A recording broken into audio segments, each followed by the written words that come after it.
Pokémon Sun and Moon, the black sheep of the Pokémon anime. After decades of intense battles and epic gym challenges, this season decided to go full slice of life? Nah, not even close.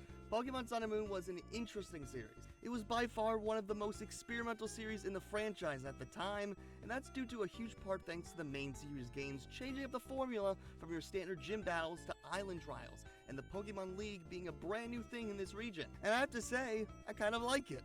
After the epic finale and rigged match of the Kalos League, it makes sense for Ash to want to take a break in a more laid-back region, and you can't blame him.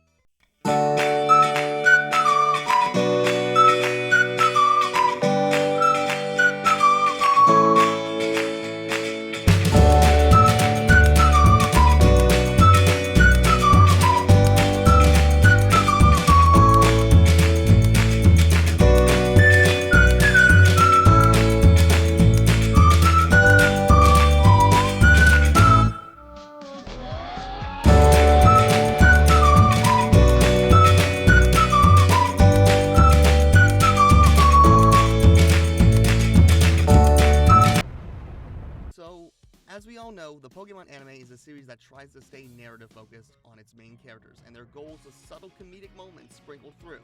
You know, like your typical anime.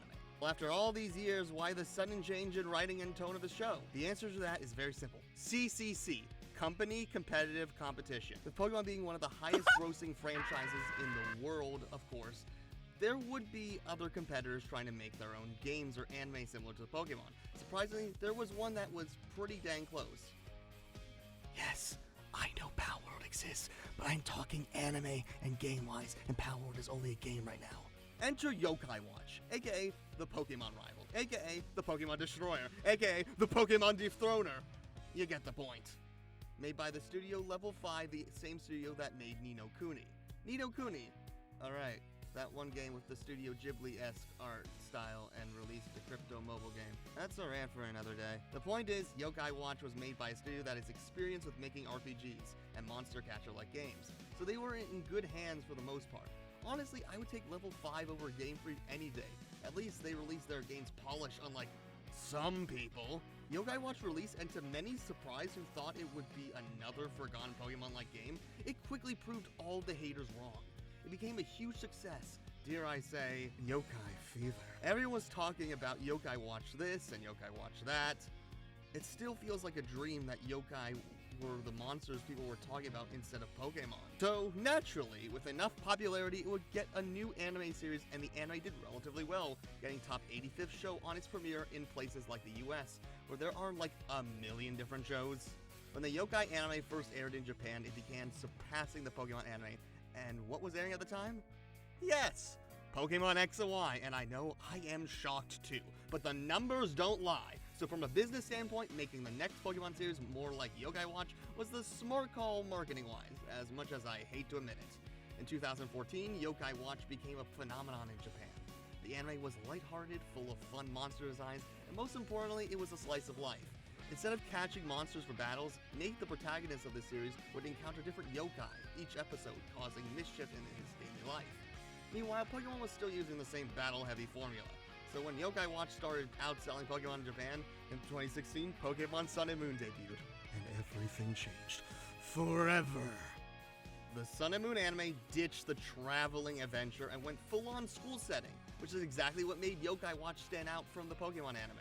Can you blame them? It's way more realistic than some kid exploring a world with a bunch of deadly monsters and evil organizations lurking. Yokai Watch being more grounded in its school setting was way more relatable to its targeted audience, which helped with its popularity. It also explains why the modern Pokemon games and anime are doing the whole school thing as well, which definitely hurts the exploration and adventure aspect that the older series had. The art style got way looser and cartoonier, just like Yokai Watch's exaggerated expressions. Like I said before, Pokemon has had a lot of funny faces in the past, and funny moments, but nothing compared to the amount in Sun and Moon. In every episode, you are guaranteed to have at least a few funny faces or comedic moments. Let's talk about the story. In Yokai Watch, well, there isn't really one.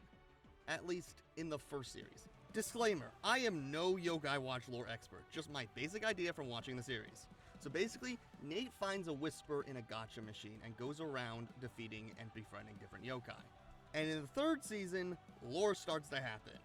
And then there's a sequel series that's set in the freaking future that was made for an older audience due to declining sales. But we will get to that later. This series takes place after the fourth movie. Wait a minute, is that the Absolute Legend? And yes, I forgot to mention Yokai Watch has 6 movies at the time of recording. Of course, that's nothing to Pokemon's, what, like 23 movies? 24 if you've counted Detective Pikachu, of course. Anyways, after the Shadow series, Yokai Watch wasn't doing so well anymore. And with the studio getting desperate, they returned to form in a soft rebootish anime that takes place before the events of the Shadowverse sequel, back in the past, with Nate's memories getting erased and getting a new watch that connects to the Shadowverse series. And the humor and funny gags that were in the start of the show all came back. But yeah, that's not saving the franchise. I think a lot of people are already burnt out on Yokai Watch. That's basically the story of Yokai Watch from what I gathered anyway. Of course, I'm sure it gets deeper maybe. As you can see, it's not as clear as Pokemon. It's way more complicated. I would compare it to something like Digimon's lore. At least it's better than the aim-to-be Pokemon disaster, so that's something, I guess. Now, for Pokemon Sun and Moon, its story takes inspiration from the game more or less, but it does its own thing for the most part. After the rigged league, Ash goes on vacation to Alola and decides to stay there. He meets his new friends and they travel island to island doing trials, rewarding Ash with Z crystals, and then stand in for gym battles in this series. It was nice they finally gave Ash a game mechanic. Don't get me wrong, Ash's Greninja is cool, but I find it funny they had to make something up instead of giving him a Mega Ring. Did they think Ash would be too OP with one or something? I guess they were playing to his league downfall from the start. Like Yokai Watch, where some episodes can be watched on their own until the later episodes, where they really start having a more connected story with the whole Lily family plot and Ultra Space thing. The Sun and Moon anime unironically has some of the saddest stories we will probably get from the series, like Mallow's mother, Lidden's past, and Lily's dad going missing, which continued to journey surprisingly. This anime, unlike the show it was trying to be like, still had rich and deep moments and themes. Don't forget guys, this was a really controversial series coming out right after X and Y, but it actually pulled a complete 180 on everyone. Most importantly, the main character actually achieved something in the end and won the league for the first time in Pokemon anime history. So in terms of story, I think it's obvious Sun and Moon is the real winner here. Nice! Let's talk about the monster designs. Here's what I think about it. Did you say character designs? I am an artist. Let me talk about this, please. What? Who are you? How do you get into my castle studio? You are so funny. If you won't let me yap, I'm just going to have to... Wait, you can't do that. It will destroy the timeline. No!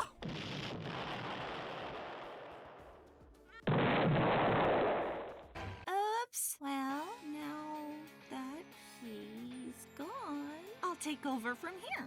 Let's start with the mascots. In Pokemon, we all know and love Pikachu. His design is so iconic and instantly recognizable. Everything from the shape and color will always be familiar to the eyes. Even in his shadow, you all know it's a Pikachu. Pikachu in the Sun and Moon anime is a lot more expressive and softer compared to the other seasons, and it works well here for the vibes of the show. This might be my favorite interpretation of Pikachu. For Yokai Watch, however, the mascot is Jibanyan, a cat. How fitting, literally cat versus mouse. I'm surprised a lot of people haven't made memes about that yet. Jibanyan is very cute, and the artists were not hiding it. They want its design to scream, buy merch of me, and make it an iconic mascot, like Pikachu. I think they somewhat succeeded, because if you see this cat anywhere, you will know it's from something, even if you don't quite get the name right. Pikachu obviously wins, though this design is just the perfect mascot. Now for the guys. This is Whisper and I do not like its design. It looks creepy. I know it's a ghost, but they could have made something a lot cuter for the second mascot of the show. Whisper also isn't that memorable from a design perspective. It has very basic colors and a design that's too simple for a boring character. Here comes the obviously inspired Rotom Dex thingy. That's what it's called, right? I hate it. This thing also creeps me out. I don't know. It's something about that smiling face and those weird eyes. Rotom's whole thing in the games is possessing objects, right? So it makes sense design-wise. But this just doesn't work for me. And in the anime, his expressions are basic emojis. I think if they made him more expressive, maybe I would have liked him just a teeny bit better. Anyway, I'm done talking about him. Next we have Rowlet, and he is just so cute.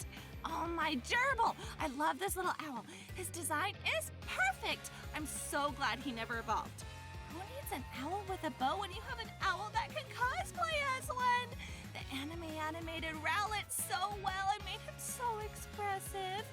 I like how the artist and animators play around with his design, giving him sort of a bouncy ball feel, you know, like a cute little fluffy owl ball. Hydabat from Yokai Watch is Nate's yokai. Though he doesn't do much, he is so adorable anytime he is on screen. Hydabat has a very nice color palette. I love how they incorporate its bad aspects, like giving it blanket wings. That's so genius. Why isn't Hydabat the tech guy instead of Whisper? We were robbed. Ugh, it's so hard to choose. Rowlet is so cute, but I also like Hydabat. I'm going to have to give this one to Rowlet. I love its design too much. Rowlet wins this one for me. As for the other Pokemon in Yokai, there are way too many for me to go over. We would be here for days. But I think many of the Pokemon from the Alola region are very cute, and some are very, very, very stupid. Yokai Watch has a lot of designs inspired by original Japanese yokai, with some newly created yokai of their own, and a lot of them kind of all look boring, to be honest.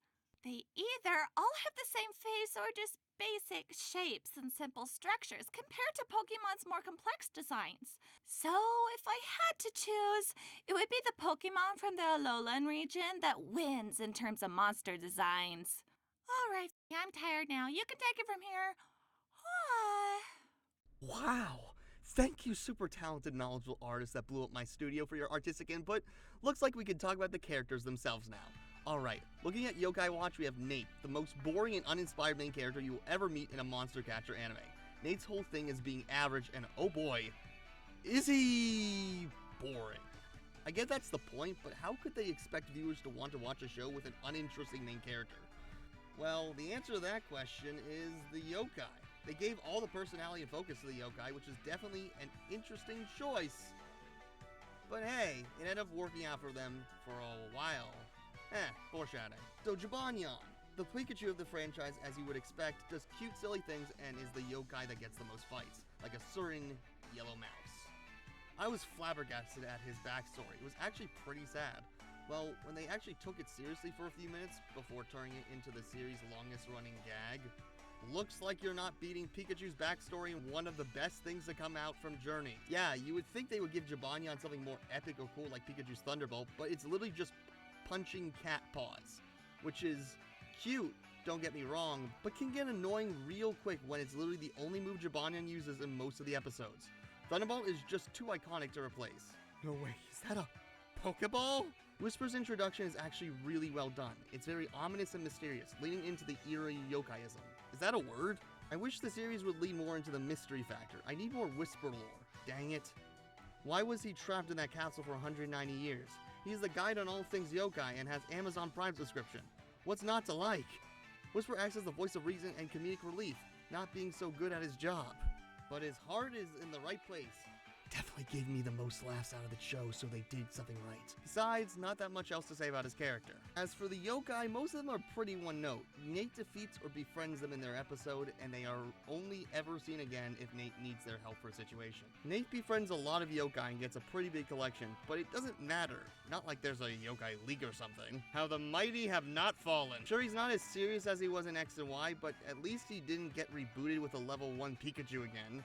It actually makes sense that he would want to be more laid back. He is on vacation and Alola has become his second home now. Ash is still the same Ash that likes to help his friends and help Pokemon in trouble. Nothing new. Ash's Pokemon in the series all have charisma and personality, and unlike other series and future series that would barely give Ash's Pokemon focus, Journeys, Ash's Pokemon would actually be out and about either training or doing their own thing. They actually felt like a real team. Unlike in Yokai Watch where Nate's yokai friends don't even see Nate unless he summons them for a mundane issue, Ash's Sun and Moon teams get a lot of focus, especially Litten, and he wasn't even Ash's ace this season. Man, those were good times when the writers cared. Contrary to Yokai Watch, Ash actually achieved his goal and won the freaking Alola League. Finally! The one win Nate has? He's actually playable in his own game, so you be the judge.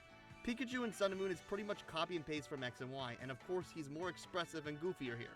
But like I alluded to before, Pikachu is still pretty dang strong going up against Tapu Koko in the second episode. They really didn't hold back. I still think it's funny the writers knew Ash would be too OP with an electric Z crystal at the start of the series, so they shattered it. Sorry Pikachu, it looks like you're not beating the level 100 allegation. Finally, we have the Rotom Dex, the Whisper of the Pokemon series. Honestly, he's not that bad. You would think that they would make him super annoying, but Rotom Dex is actually a decent character. I still think that we were robbed of having him join in Journeys. I mean, seriously, might as well just bring him with Ash instead of having some random Rotom in his phone. You really didn't want Go to get overshadowed, huh? Like we mentioned before, Rotom's main issue is that he isn't very expressive, definitely not as much as Whisper. Whisper can make funny and exaggerated faces, and all Rotom can do is basic emojis for a series like Sun and Moon that gave every character funny faces. You would think they would be able to pull it off with Rotom, but no, just basic emojis. Let's talk about the music, and oh boy, is this going to be a tough one. Pokemon Sun and Moon might have the best songs in the series. Yeah, the XYZ opening was great, and 1, 2, 3 was catchy, but those were all one-hit wonders. The Sun and Moon anime constantly released good and catchy openings and endings. Like, what even is this ending from Pokemon Journeys? Get a Poll, written by, let me get my glasses here, King Cream Soda, you absolute legend. You want to talk about what made Yokai Watch popular? It's opening. They actually crafted an anime opening that actually invites the viewer to their world. Seriously, this song is like drugs, man. If TikTok was as popular back then as it is today, this song would be trending everywhere. Well, with all this popularity and success, you may be asking, how could Yokai Watch possibly fall? Well, the answer to that is Pokemon Go. No, I'm not joking. Seriously, Game Freak was freaking out internally more so than about Pal World, since Yokai Watch is a multimedia franchise like Pokemon. So the best way to get eyes back on its main series is by bringing Pokemon into the real world. They did it with 48 million views on this trailer. It broke the internet. Nay, the whole world. Pokemon Fever was back, and once it released later that year, everyone was playing it. Yokai Watch? Oh, they lost so much confidence, it's rare the games will get released globally anymore. So was Pokemon Sun and Moon able to beat Yokai Watch? Yes! And the Pokemon Company would go to take Yokai Watch's homework into their other series, like Pokemon Journeys, which kept Ash's Sun and Moon design with slight changes and brought the funny and expressive faces back, but not as over the top, of course. Okay, wait a sec. Why the way they think of a yokai turning into human spin-off? They were really that desperate. So, at the end of the day, what really happened here? Why did Pokemon win while Yokai Watch completely fizzled out? Well, it comes down to 3 major reasons. Number 1, global appeal. Pokemon was everywhere. Even when it changed styles, it still had massive international audience. Yokai Watch? The anime struggled outside Japan, and the games had inconsistent releases. Number 2, identity crisis. Yokai Watch didn't stick to what worked. Pokemon changed its formula, but it never lost what made it Pokemon. Yokai Watch, on the other hand, kept rebooting itself, first goofy, then dark, then a superhero school drama. It lost its core identity. At the end of the day, Pokemon is still standing strong, and Yokai Watch, well, it's just another ghost of the past. What do you guys think? Be sure to like and subscribe and tell me what your thoughts are in the comments on Yokai Watch or Pokemon. Thanks for watching!